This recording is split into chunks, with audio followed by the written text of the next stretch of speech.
ഇനി ഒരു ഇമ്പോർട്ടൻ്റ് ആയിട്ടുള്ളൊരു ടോപ്പിക്കാണ് ലൈറ്റ്നിങ് പ്രൊട്ടക്ഷൻ സിസ്റ്റം. ഇത് ഇമ്പോർട്ടൻ്റ് ആണ്, ഇത് ഭയങ്കര വാസ്റ്റാണ്. ഇലക്ട്രിക്കൽ എല്ലാ ടോപ്പിക്കും വാസ്റ്റാണ്, അതേപോലെ തന്നെ ഇതും വാസ്റ്റാണ്, വലിയൊരു ടോപ്പിക്കാണ്.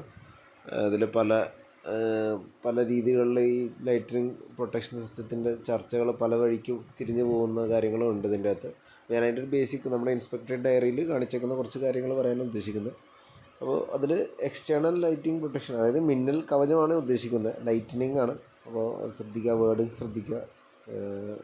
അപ്പോൾ external lighting, internal lighting protection system അങ്ങനെ രണ്ടായിട്ട് ഡിവൈഡ് ചെയ്തിട്ടുണ്ട്. അതായത് പുറത്തുള്ള ഒരു കവറിങ്, പുറം വശത്ത് നമ്മുടെ ബിൽഡിങ്ങിൻ്റെ പുറത്തായിട്ട് സ്ട്രക്ചറിനെ പ്രൊട്ടക്റ്റ് ചെയ്യാൻ വേണ്ടി ഉള്ളൊരു കവറിങ്ങാണ് എക്സ്റ്റേണൽ ലൈറ്റിംഗ് പ്രൊട്ടക്ഷൻ സിസ്റ്റത്തിൻ്റെ ഭാഗങ്ങളിൽ വരുന്നത്. ഇൻറ്റേർണൽ ലൈറ്റിംഗ് പ്രൊട്ടക്ഷൻ സിസ്റ്റം എന്ന് പറഞ്ഞാൽ നമ്മുടെ ബിൽഡിങ്ങിൻ്റെ അകത്തുള്ള പലതരം എക്യുപ്മെൻറ്റുകളെ പ്രൊട്ടക്റ്റ് ചെയ്യാൻ ഉപയോഗിക്കുന്ന മാർഗ്ഗങ്ങളെയാണ് ഇൻറ്റേർണൽ ലൈറ്റിംഗ് പ്രൊട്ടക്ഷൻ സിസ്റ്റം എന്ന് പറയുന്നത്. ഓക്കെ, അപ്പോൾ ലൈറ്റിംഗ് പ്രൊട്ടക്ഷൻ സിസ്റ്റം 4 രീതിയിൽ ക്ലാസിഫൈ ചെയ്തിട്ടുണ്ട്. LPS എന്നാണ് ഷോർട്ട് ഫോമിൽ പറയുന്നത്, ലൈറ്റിംഗ് പ്രൊട്ടക്ഷൻ സിസ്റ്റം, LPS. അത് 1, 2, 3, 4 എന്ന് പറഞ്ഞ് ക്ലാസിഫൈ ചെയ്തിട്ടുണ്ട്. അതിൻ്റെ ആ നമ്പറിങ് ശരിക്കും പറഞ്ഞാൽ അവിടെ വരാൻ ഇടിമിന്നൽ വരാൻ സാധ്യതയുള്ള അങ്ങനെ കുറേ കാര്യങ്ങൾ ബേസ് ചെയ്തിട്ടാണ് ആ നമ്പർ അവിടെ കൊടുത്തേക്കുന്നത്. ആ നമ്പർ കുറവെന്ന് വെച്ച് കഴിഞ്ഞാൽ ആ സ്ഥലം സേഫാണ്, മിന്നലിൽ നിന്ന് സേഫാണെന്നുള്ളതാണ് അതിൻ്റെ അർത്ഥം. അപ്പോൾ നമ്മൾ അവിടുത്തെ ഇപ്പോൾ ഒരു ബിൽഡിങ്ങിനെ എത്രത്തോളം പ്രൊട്ടക്റ്റ് ചെയ്യണം എന്നുള്ള ഒരു കാര്യം നമ്മൾ ലൈറ്റ്നിങ് പ്രൊട്ടക്ഷൻ സെലക്ട് ചെയ്യുമ്പോൾ നോക്കണം. പിന്നെ അതുകൂടാതെ അവിടുത്തെ ഈ 1, 2, 3, 4ൻ്റെ ആ ഒരു വാല്യൂവിൻ്റെ കൂടുതലോ കുറവാണോ നോക്കിയിട്ട് അതും അതിൻ്റെ അകത്ത് നോക്കിയിട്ടായിരിക്കും നമ്മളവിടെ ചെയ്യേണ്ട ലൈറ്റ്നിങ് പ്രൊട്ടക്ഷൻ സിസ്റ്റം സെലക്ട് ചെയ്യുന്നത്. അപ്പോൾ ഇതിൽ മെയിനായിട്ട് ലൈറ്റിംഗ് പ്രൊട്ടക്ഷൻ സിസ്റ്റത്തിൽ നിങ്ങൾ പലപ്പോഴും പല ബിൽഡിങ്ങുകളിൽ കണ്ടിട്ടുണ്ടാകുമ്പോൾ മുകളിൽ മറ്റേ നമ്മുടെ മായാവിയുടെ പോലെ ദണ്ട് പോലെയൊക്കെ ഒരു സാധനം ഇരിക്കുന്നതാണ്. അതിന് ഡൗൺ കണ്ടക്ടർ ഉണ്ടാവും, എർത്ത് ടെർമിനേഷൻ ഉണ്ടാവും. ഇത് നമുക്കറിയാവുന്നൊരു കമ്പനിയുടെയാണ്. അപ്പോൾ അവിടെ ഇവർ ഡിഫറെൻറ്റ് പ്രൊട്ടക്റ്റീവ് എക്യുപ്മെൻറ്റ്സ് ഒക്കെ പ്രൊവൈഡ് ചെയ്യുന്നതൊക്കെ അതിൻ്റെ ഒരു പോസ്റ്ററാണ്, അല്ലെങ്കിൽ അവരുടെ ഒരു അഡ്വർടൈസ്മെൻ്റാണ്. അപ്പോൾ ഞാനിത് കാണിക്കാൻ ഉദ്ദേശിച്ചത് ഈ പറഞ്ഞ ലൈറ്റ്നിങ് അറസ്റ്റർ എന്ന് പറയുന്ന ഈ സാധനം നമ്മൾ പല ബിൽഡിങ്ങിൻ്റെ മുകളിലായിട്ട് കാണാം. ഇത് എർത്ത് ബിറ്റിൻ്റെ അകത്ത് വരുന്നത് ഈ സാധനമാണ് ഞാൻ മെയിനായിട്ട് ഉദ്ദേശിച്ചത്. നമ്മുടെ ബിൽഡിങ്ങിൻ്റെ അതിൽ കാണാറുണ്ട്. അപ്പോൾ ഇങ്ങനെയുള്ള പ്രൊട്ടക്ഷൻസ് നമുക്ക് ഓരോ ബിൽഡിങ്ങിൻ്റെ ആവശ്യമനുസരിച്ച് അവിടെ യൂസ് ചെയ്യുന്ന ആ ബിൽഡിങ്ങിൽ ലൊക്കേറ്റ് ചെയ്യുന്ന ഏരിയകളും അതിനെല്ലാം ബേസ് ചെയ്തിട്ട് നമ്മളിങ്ങനത്തെ പ്രൊട്ടക്ഷൻസ് കൊടുക്കേണ്ട അത്യാവശ്യമാണ്. അതുകൊണ്ട് ഇതിൽ ഇങ്ങനെ പല സാധനങ്ങളുണ്ട്. ലൈറ്റിംഗ് ആൻഡ് സർജി പ്രൊട്ടക്ഷൻ സിസ്റ്റം എന്നൊക്കെ പറഞ്ഞാൽ, അപ്പോൾ ഞാൻ അതിൻ്റെ വിശദമായിട്ട് നമുക്ക് കിടക്കാം. ഞാൻ ജസ്റ്റ് ഇത് കാണിച്ചു തന്നുള്ളൂ. അപ്പോൾ ഇതൊക്കെ എക്സ്റ്റേണലിൻ്റെ ഭാഗമായിട്ട് വരുന്നതും ഇൻറ്റേർണലിൻ്റെ അകത്തൊക്കെയാണ് ഈ സർജി പ്രൊട്ടക്ഷൻ ഡിവൈസ്. ഞാനിപ്പോൾ നേരത്തെ കാണിച്ചതിൻ്റെ അകത്ത് കണ്ടിരുന്നു സർജി പ്രൊട്ടക്ഷൻ, ആ ഒരു സംഭവം ഇതിൻ്റെ അകത്ത് യൂസ് ചെയ്യും. ഇക്യു പ്രൊട്ടക്ഷൻ, ബോണ്ടിങ്, ഷീൽഡിങ് അങ്ങനെയുള്ള കാര്യങ്ങൾ യൂസ് ചെയ്യുന്നുണ്ട്. അപ്പോൾ ഇതുകൂടാതെ മുകളിൽ നമ്മുടെ എയർ ടെർമിനേഷനിൽ മെഷ്ഡ് വയേഴ്സ്, റോഡ്സ് മുതലായ കാര്യങ്ങൾ ഉപയോഗിക്കാറുണ്ട്. അതായത് നമുക്ക് കുറേ കോപ്പർ സ്ട്രിപ്പൊക്കെ നമ്മുടെ ടെറസിൻ്റെ മുകളിലൊക്കെ വിരിച്ച് അങ്ങനെ അതിൻ്റെ മെഷ് എന്ന് പറയുന്നത്. അപ്പോൾ അങ്ങനെയുള്ള രീതികളും അതിൻ്റെ അകത്ത് യൂസ് ചെയ്യാറുണ്ട്. അപ്പോൾ അത് അങ്ങനെ അതിൻ്റെ എത്രത്തോളം വിരിക്കണം എന്നുള്ള കാര്യങ്ങളൊക്കെ പല പല മെത്തേഡുകൾ വഴിയൊക്കെയാണ് കാൽക്കുലേറ്റ് ചെയ്യുന്നത്. റോളിംഗ് സ്പിയർ മെത്തേഡ് എന്നൊക്കെ പറഞ്ഞാൽ അങ്ങനെ മെത്തേഡുകളുണ്ട്. അപ്പോൾ അങ്ങനെയുള്ള കാര്യങ്ങൾ വെച്ചാണ് കാൽക്കുലേറ്റ് ചെയ്യണം. അതിൽ വിശദമായിട്ടുള്ള ഇതിലേക്ക് നമുക്ക് അടുത്തടുത്ത വീഡിയോസിലായിട്ട് പോവാം. ഞാനിപ്പോൾ അതിൻ്റെ ഒരു ഐഡിയ ആണ് പറയുന്നത്. പിന്നെ അതുകൂടാതെ ഇത് നമ്മൾ നേരത്തെ കണ്ട ആ ഒരു ലൈറ്റ്നിങ് അതിൻ്റെ ടോപ്പിലെ എയർ ടെർമിനൽ എന്ന് പറയുന്ന സാധനം ഏറ്റവും ടോപ്പിലാണ് വയ്ക്കുന്നത്, നമ്മുടെ മുന പോലെയുള്ള സംഭവം. എന്നിട്ട് അതിൽ നിന്ന് ഡൗൺ കണ്ടക്ടർ എന്ന് പറഞ്ഞ സ്ട്രിപ്പ്, കോപ്പർ സ്ട്രിപ്പോ GI സ്ട്രിപ്പോ താഴത്തേക്ക് നമ്മുടെ ഏറ്റവും അടിയിൽ, ബിൽഡിങ്ങിൻ്റെ അടിയിലെത്തിയിട്ട് അവിടുത്തെ ഇതിനു വേണ്ടിയുള്ള എർത്ത് ബിറ്റുകളിലേക്ക് നമ്മൾ കണക്ട് ചെയ്ത് വിടുന്നതാണ് ഈ ലൈറ്റ്നിങ് പ്രൊട്ടക്ഷൻ്റെ ഒരു മെയിൻ പരിപാടികൾ. ഓക്കെ, അപ്പോൾ എത്രത്തോളം താഴത്തേക്ക് ഡൗൺ കണ്ടക്ടേഴ്സ് കൊണ്ടുവരണം എന്നുള്ള കാര്യങ്ങളെല്ലാം അവിടുത്തെ ക്ലാസ് ഓഫ് പ്രൊട്ടക്ഷൻ ഇതിനൊക്കെ ബേസ് ചെയ്തിട്ടിരിക്കും. ഏറ്റവും ചെറിയ ബിൽഡിങ് എന്തായാലും ഒരു 2 കണ്ടക്ടറെങ്കിലും താഴത്തേക്ക് ഇറക്കിയിരിക്കണം എന്നുള്ള കാര്യം ഇതിൻ്റെ അകത്ത് ഓർമ്മപ്പെടുത്തുന്നു. ഇതിലെഴുതിയേക്കുന്ന കാര്യങ്ങളാണ് പറയുന്നത്.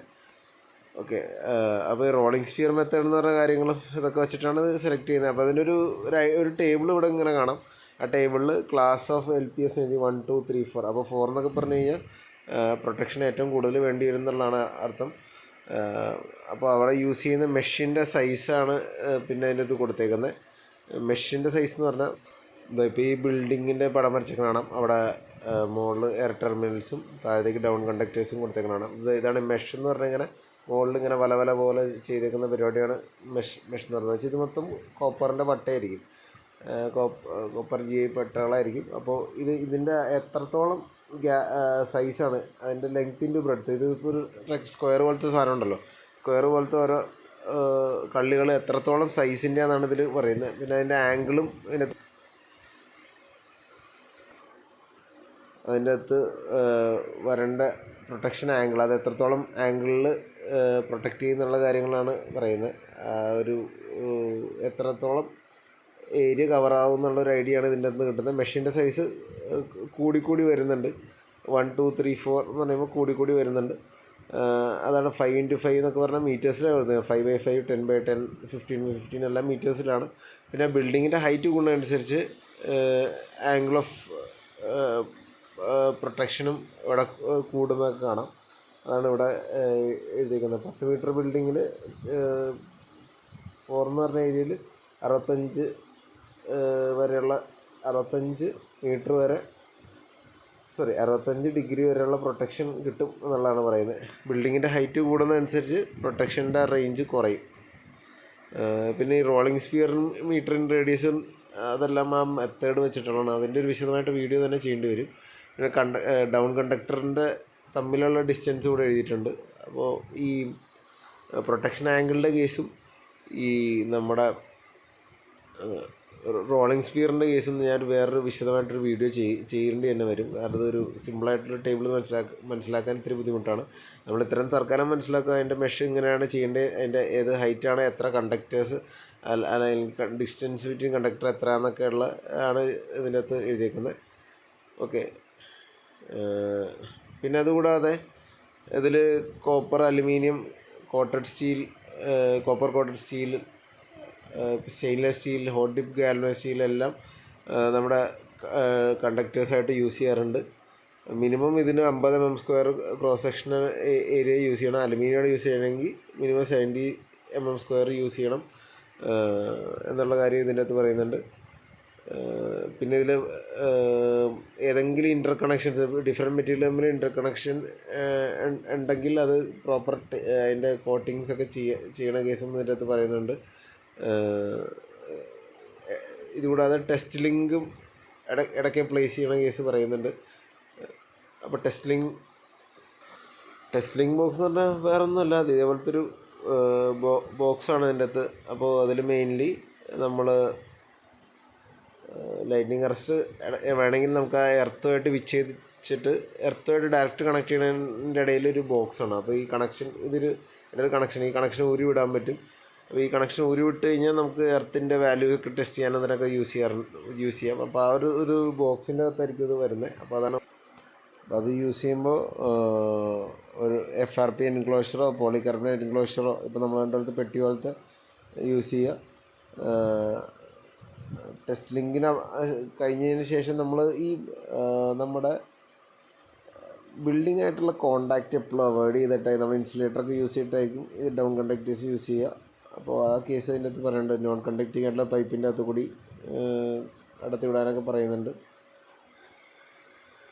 തൽക്കാലം ഞാൻ ഈ വീഡിയോ ഈ പാർട്ട് വെച്ച് അവസാനിപ്പിക്കുകയാണ്. കാരണം നമ്മൾക്ക് ഇതിൽ കുറേ കാര്യങ്ങൾ പറഞ്ഞ് ഫ്രണ്ടിലേക്ക് പോയാലാണ് ഇതിൻ്റെ ഒരു ഐഡിയ ഉണ്ടാവുള്ളൂ. ബേസിക്കലി ഈ ഒരു വീഡിയോയിൽ നിന്നും നിങ്ങൾ മനസ്സിലാക്കേണ്ട 4 type of classes of protection ഉണ്ട്.